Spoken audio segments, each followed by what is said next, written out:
Les bombes planantes pourraient être une nouvelle caractéristique dans la guerre de la Russie en Ukraine. Désormais, l'armée ukrainienne se prépare à contre-attaquer avec ses propres bombes planantes. L'Ukraine aurait mené l'une de ses premières frappes documentées en utilisant des bombes aériennes de fabrication de l'époque soviétique modifiées avec des kits de guidage développés localement, similaires aux bombes aériennes guidées russes. La question est de savoir si l'Ukraine peut trouver un moyen de les arrêter ou si cela mènera à de nouvelles avancées russes.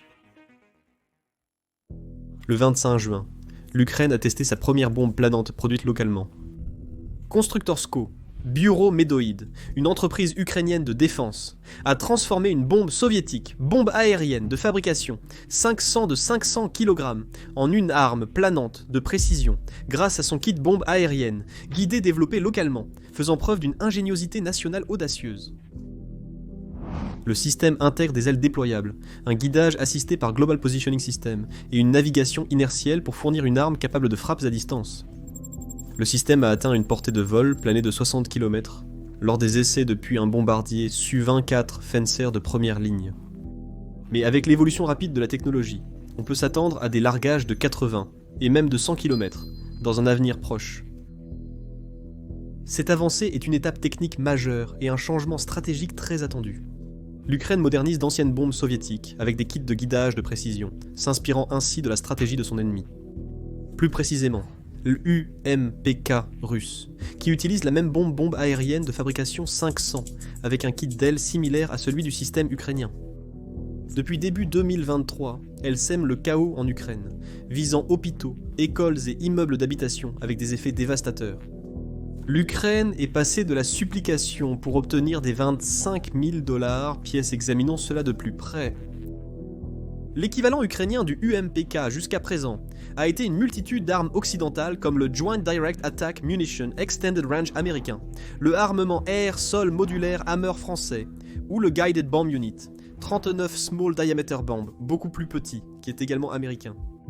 Ces armes sont plus coûteuses que le kit bombe aérienne guidée que l'Ukraine développe, et elles sont en quantité très limitée. Le bombe aérienne guidée ressemble beaucoup au UMPK, mais avec une touche ukrainienne distincte. Le bombe aérienne guidée est doté de systèmes électroniques de guidage et de navigation entièrement fabriqués en Ukraine. Doté d'ailes escamotables fixables en quelques minutes, il est conçu pour un déploiement rapide sur le terrain.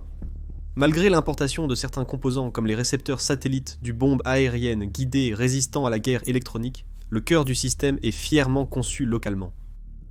Des tests en vol horizontal depuis un Su-24 Fencer ont été réalisés, où le bombe aérienne guidée a plané avec précision vers une cible à environ 60 km. Selon les analystes occidentaux, le manque de cellules d'avion pour délivrer l'arme freine son déploiement. Mais bien que l'Ukraine exploite actuellement moins de 20 Su-24, la bombe aérienne de fabrication 500 elle-même peut probablement aussi être montée sur d'autres avions russes, comme le Su-25, le Su-27, dont l'Ukraine possède beaucoup plus d'exemplaires. Les développeurs rapportent qu'elle répond aux exigences militaires actuelles. Et ils cherchent à augmenter la portée, visant 80 km à court terme, avec une enveloppe théorique de 100 km, à partir d'un largage à 10 km d'altitude, pour environ 1 200 000 hryvnias ukrainiennes, soit environ 25 000 $ américains par unité. La bombe aérienne guidée sera moins chère que les munitions planantes occidentales, comme la Joint Direct Attack Munition Extended Range, qui coûte environ 35 000 $ avec le kit d'allonge, et bien moins cher que l'armement air-sol modulaire Hammer, qui atteint la somme impressionnante de 164 000 €, soit près de 200 000 $ américains. Avec la force aérienne ukrainienne qui utilise environ 100 bombes guidées par jour, cette économie à elle seule fait de la bombe aérienne guidée un candidat solide pour la production de masse. Ce développement est particulièrement important de par sa capacité à être mise à l'échelle. L'Ukraine reçoit des kits de guidage de précision occidentaux, mais la demande excède grandement les stocks disponibles. Puisque les forces ukrainiennes ont besoin d'un grand nombre de bombes guidées chaque jour, il est logique qu'elles réutilisent d'anciennes armes soviétiques qui restent inutilisées dans les stocks et entrepôts, car les cieux au-dessus de la Russie et de l'Ukraine sont fortement disputés et dangereux pour les largages d'armes traditionnelles. La bombe aérienne guidée est la solution idéale permettant aux bombardiers et avions d'attaque ukrainiens de larguer leurs bombes à distance de sécurité. Comme tant d'avancées technologiques ukrainiennes dans cette guerre, il s'agit d'un kit abordable et modulaire qui comble le manque d'approvisionnement et devrait permettre à l'Ukraine de déployer des systèmes d'armes dévastateurs de manière économique et efficace, sans dépendre des donateurs étrangers. La compatibilité est un autre atout majeur. Le bombe aérienne guidée est conçu pour les avions de l'ère soviétique, dont les forces armées ukrainiennes disposent en grand nombre en service actif, mais qui sont sous-utilisés en raison de la densité du trafic ennemi dans les airs près des lignes de front. Les bombes planantes permettent aux pilotes de larguer leurs munitions, de faire demi-tour et de s'éloigner. Et cette distance est cruciale, surtout face à des systèmes avancés comme le Pantsir S-1. Bien que les pilotes ukrainiens resteraient exposés aux attaques de systèmes à plus longue portée comme le S-300 ou le S-400. Même ainsi, 60 à potentiellement 100 km, c'est beaucoup d'espace, et cela devrait offrir aux pilotes un taux de survie bien plus élevé lors des missions. Et bien que les S-300 et S-400 soient très dangereux, beaucoup ont été détruits, soit par des drones ukrainiens, soit par des attaques au sol. Le lancement du bombe aérienne guidée financée par une association caritative participative symbolise l'approche de l'Ukraine durant la guerre. Cela révèle une réalité plus complexe. L'aide américaine à l'Ukraine a cessé en mars 2025. Malgré l'augmentation des dépenses des alliés européens, l'aide occidentale à l'Ukraine est restée intermittente, dépendant de la politique et de la volonté internationale. Les algorithmes limitent la portée des nouvelles sur les percées de la défense ukrainienne. Si ces histoires vous importent, aimez et abonnez-vous. Ce simple clic aide plus de personnes à voir l'innovation qui se produit en première ligne. Il est impératif que les armes soient produites localement, afin de s'assurer qu'il y en ait suffisamment pour continuer à combattre les envahisseurs, tant sur le sol ukrainien que russe. Et l'Ukraine fait exactement cela, en prenant des bombes à gravité conventionnelle et en leur donnant un cerveau et des ailes. Elle déclare au monde que nous pouvons fabriquer nos propres bombes sans en avoir besoin des autres. La conception ukrainienne s'inspire du succès de la Russie, avec son propre UMPK, ou module unifié de planage et de correction, qui est apparu pour la première fois sur le champ de bataille au début de 2023, et qui a depuis transformé la guerre aérienne en Ukraine, et malheureusement augmenté les dégâts civils et la terreur au sol.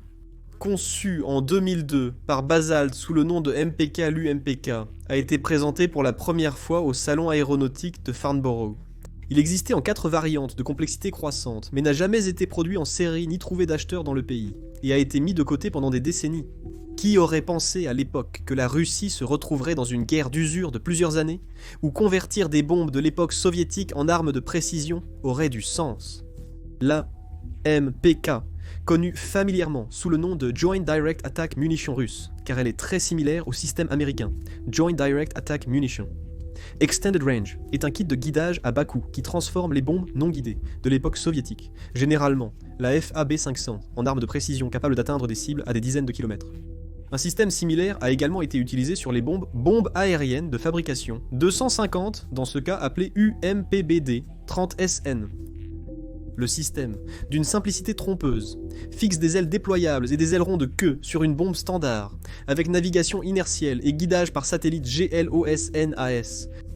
Des variantes plus avancées intègrent désormais le Smart Navigation Control et le Cometa M, un système de guidage amélioré avec plusieurs antennes conçues pour résister au brouillage, en réponse à la maîtrise croissante de la guerre électronique par l'Ukraine.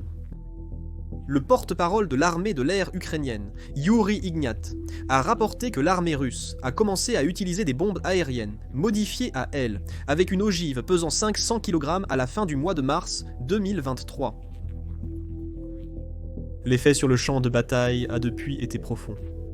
En modernisant des milliers de ces anciennes bombes, la Russie a équipé ses avions de première ligne, comme le Sukhoi 34, le Sukhoi 30SM et le Sukhoi 35, pour frapper à une distance de 60 à 90 km, selon l'altitude et la trajectoire de vol lors du largage. Depuis au moins septembre 2023, les kits UMPK ont été adaptés aux monstrueuses bombes aériennes de fabrication, 1500, et bombes aériennes de fabrication, 3000, donnant à la Russie la capacité de lancer des frappes aériennes massives sans s'aventurer dans l'espace aérien ukrainien fortement défendu. Ces attaques sont lancées avec une efficacité brutale, souvent en salve.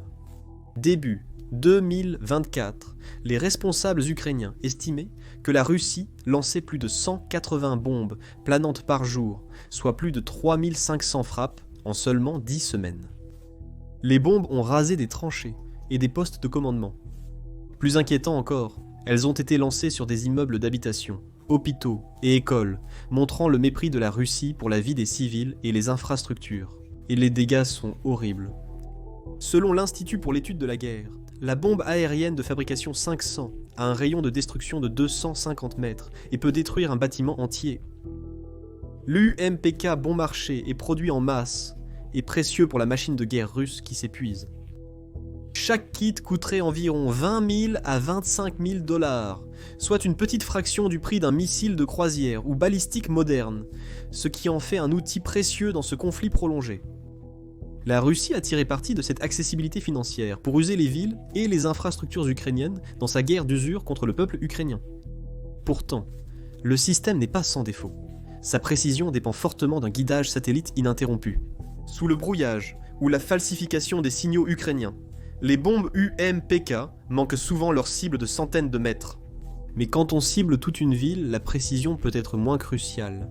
Les blogueurs militaires russes et les analystes occidentaux ont tous signalé des échecs de déploiement des ailes, des problèmes de fusées et des frappes imprécises qui gaspillent les charges utiles ou touchent accidentellement le territoire russe. Dans un cas survenu en avril 2023, un Su-34 a même accidentellement largué une bombe équipée d'un UMPK sur la ville russe de Belgorod. Encore plus important, les UMPK n'ont pas de système de guidage terminal, ni laser ni radar en fin de vol. Leur inefficacité contre les cibles mobiles les empêche de remplacer des armes plus avancées, mais ils restent un complément performant et abordable. Néanmoins, l'impact psychologique de ces armes a été dévastateur.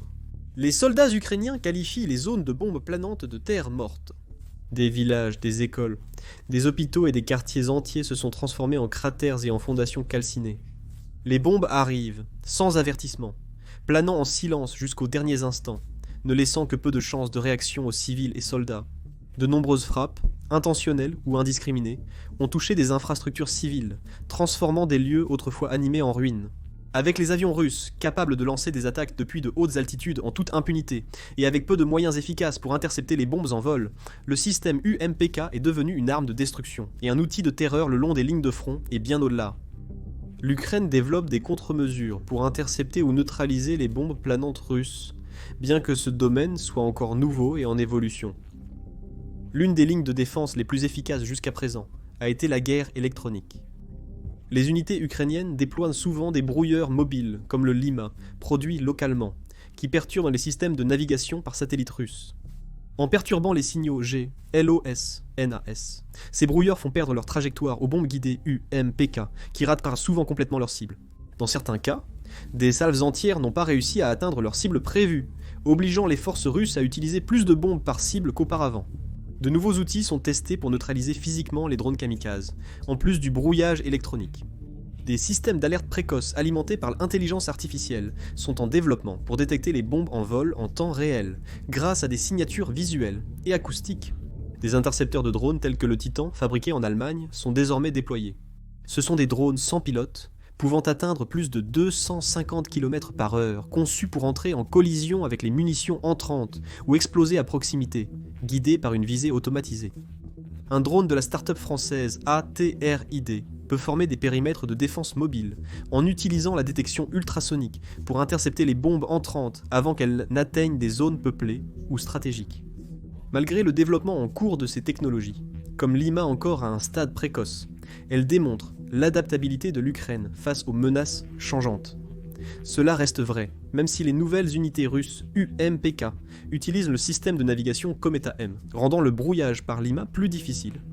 Sur la ligne de front, la vigilance traditionnelle s'allie à une technologie en constante évolution, inaugurant une nouvelle ère dans la course à la défense aérienne active.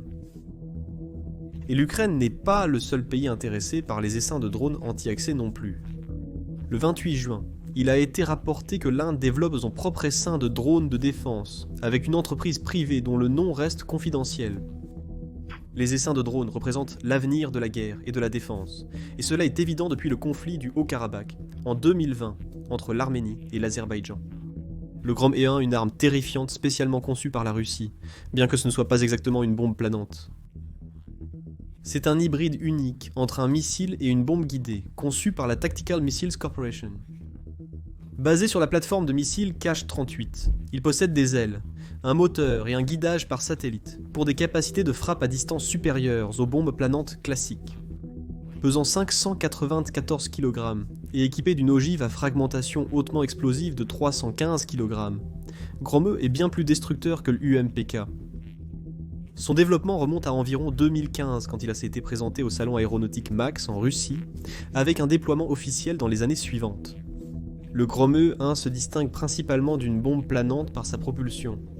Après le largage, à des altitudes allant jusqu'à 12 km et à des vitesses pleines, pouvant atteindre Mach 1,5, un propulseur est lancé, suivi d'un moteur de sustentation propulsant la bombe et un missile sur une trajectoire courbe. Cela lui permet d'atteindre une portée maximale de 120 km, soit environ le double des bombes planantes non propulsées. Dans des conditions moins idéales, comme un largage à 5 km, la 35 km, elle livre néanmoins des charges explosives loin des défenses aériennes ukrainiennes. Son système de guidage combine la navigation par satellite système de navigation inertielle GLONASS et peut utiliser un chercheur laser, radar ou infrarouge, selon la variante, contrairement aux options de guidage terminal UKMP. Cette capacité permet des corrections terminales en vol pour une précision accrue. Il combine ainsi endurance et précision, effaçant la distinction entre bombes guidées et missiles de croisière.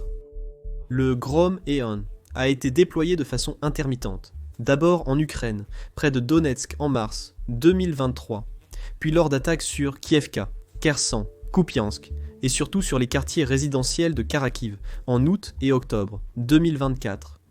Son utilisation, bien que rare, a souvent été associée à des frappes ciblées sur des écoles, hôpitaux et infrastructures civiles, soulignant l'objectif russe de semer la peur parmi les civils innocents essayant de vivre et travailler.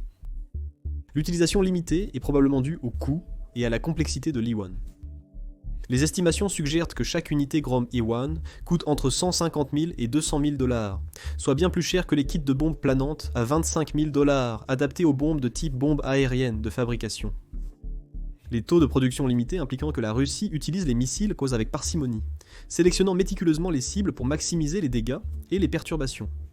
Il existe aussi la variante Grom A2, moins puissante, qui s'apparente plus à une bombe planante classique, bien qu'elle soit spécialement conçue pour ce rôle, plutôt qu'un kit comme la bombe aérienne, guidée, ou le UMPK. Elle utilise deux ogives, l'une de 315 kg et l'autre de 165 kg, pour un poids total de 480 kg, soit à peu près le même que celui de la bombe aérienne de fabrication, 500 modifié de 500 kg. Utilisée comme munition planante, malgré une portée légèrement inférieure à l'EUMPK d'environ 50 km. L'Ukraine s'est adaptée à ces menaces en se concentrant sur les contre-mesures. Avec le système bombe aérienne guidé proche de l'état de préparation au combat, la question est maintenant de savoir comment produire suffisamment de kits pour équiper l'armée de l'air ukrainienne. Le financement est actuellement le principal frein à leur production de masse. Les tests ont été financés par la Fondation caritative pour les technologies avancées, créée par le Bureau de conception Medoid, créateur des kits. Un représentant de Medoid a déclaré « Nous recherchons toutes les opportunités possibles.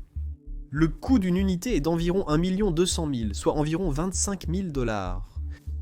À ce stade, le manque de financement est sans doute le principal facteur qui freine l'achèvement du projet et sa transition vers la production en série. Ainsi, avec le besoin de 100 munitions guidées par jour, un stock américain de Joint Direct Attack Munition Extended Range en diminution, et la meilleure alternative étant l'armement air-sol modulaire Hammer à 200 000 $, il est impératif que le bureau de conception Medoid reçoive suffisamment de financement pour achever les tests et lancer la production en série. Les Russes ont prouvé le concept dès 2002 avec leur kit MPK original, et bien qu'il n'ait pas trouvé d'acheteur à l'époque, l'idée a été ressuscitée avec des effets dévastateurs tout au long de l'invasion à grande échelle de l'Ukraine. Une bombe guidée de 500 à 1100 kg, fabriquée à partir d'armes non guidées des années 50, qui sinon resteraient stockées dans un entrepôt des montagnes de l'Oural. Et l'Ukraine mérite une réponse à la terreur que les bombes planantes ont causée au cours des dernières années. Les nouveaux kits bombes aériennes guidées illustrent l'adaptabilité de l'Ukraine. Avec un nombre limité d'avions d'attaque survolant des cieux contestés, l'Ukraine convertit d'anciens stocks d'armes soviétiques en munitions à distance. Quand l'aide internationale a diminué, le financement participatif a pris le relais. Cette réaffectation agile des bombes héritées en outils modernes n'est rien de nouveau pour les défenseurs ukrainiens. Ils ont utilisé tout, des drones de course jusqu'à des BMW équipés de lance-roquettes Grad. En Ukraine, la ferraille est devenue une stratégie, et il s'est toujours agi d'appliquer le design, la logistique et l'indépendance financière à chaque nouveau défi qui se présente. Si Medoïd obtient des investissements durables, que ce soit de l'Occident, du gouvernement ukrainien ou de dons civils, et qu'il industrialise la production de bombes aériennes, guidées les implications seront immenses. Une arme de précision planante, bon marché et difficile à brouiller, pourrait totalement changer le champ de bataille, obligeant les cibles autrefois à l'abri derrière le front à dormir sur leurs deux oreilles, et transformant des frappes dispersées en un levier de campagne cohérent, exactement comme les Russes l'ont fait en attaquant des civils bien loin derrière la ligne de front. L'Ukraine pourrait projeter sa puissance en profondeur sur le territoire occupé par la Russie sans être ralentie par la rareté des Joint Direct Attack Munitions, ou le coup des marteaux. La bombe aérienne guidée n'est pas une vision du futur. C'est le signe de notre situation actuelle, une copie des bombes planantes russes, créées non pas pour prendre l'avantage, mais pour ne pas être à la traîne, dans une course aux armements fatals. Chaque arme entre désormais sur un champ de bataille saturé de contre-mesures. Les drones brûlants les signaux les uns des autres en plein vol. Les bombes planantes dérivent dans des cieux saturés de leurres de brouillage et de déni. Même les arbres en Ukraine sont couverts de boucles de câbles à fibre optique, vestiges d'une guerre où chaque action entraîne une contre-réaction, et où rien ne reste efficace bien longtemps. La précision ne confère plus d'avantages, elle permet seulement de suivre le rythme d'une guerre qui a totalement déraillé. Si vous avez regardé jusqu'ici, vous comprenez l'enjeu. L'Ukraine n'a pas seulement besoin de plus d'armes, elle a besoin de la capacité de les fabriquer. La bombe aérienne guidée ne vise pas à surpasser la Russie en puissance de feu, mais à assurer la survie. Et un don à la Fondation caritative pour le développement technologique aide à transformer de vieilles bombes en outils de survie. Si vous croyez en cette résilience, pensez à faire un don via le lien en description. Merci d'avoir regardé.